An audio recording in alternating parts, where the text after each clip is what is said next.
ជំរាបសួរអតិថិជនរបស់ក្រុមហ៊ុនស៊ុំស៊ីមីកូទាំងអស់គ្នាស្វាគមន៍មកកាន់វីដេអូថ្មីម្ដងទៀតហើយជាមួយនឹងខ្ញុំបងកំពុងតែស្វែងរកទិញជាមួយនឹងម៉ាស៊ីនត្រជាក់ដែលអាចប្រើប្រាស់បាននៅតាមទីធ្លាធំៗដូចជាសាលារៀនមន្ទីរពេទ្យការិយាល័យផ្សារទំនើបឬក៏ហាងកាហ្វេអីត្រូវអត់អញ្ចឹងនៅក្នុងវីដេអូថ្ងៃនេះសូមមកណែនាំបងប្អូនទាំងអស់គ្នាឲ្យមកស្គាល់ជាមួយនឹងម៉ាស៊ីនត្រជាក់ប្រភេទពីដានម៉ាអាគីរ៉ា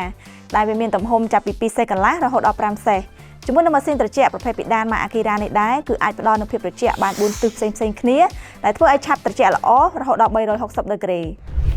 ម៉ាស៊ីនត្រជាក់ប្រភេទពីដានម៉ាអាគីរ៉ាមួយនេះដែរគឺឆាប់ត្រជាក់លឿនរហូតដល់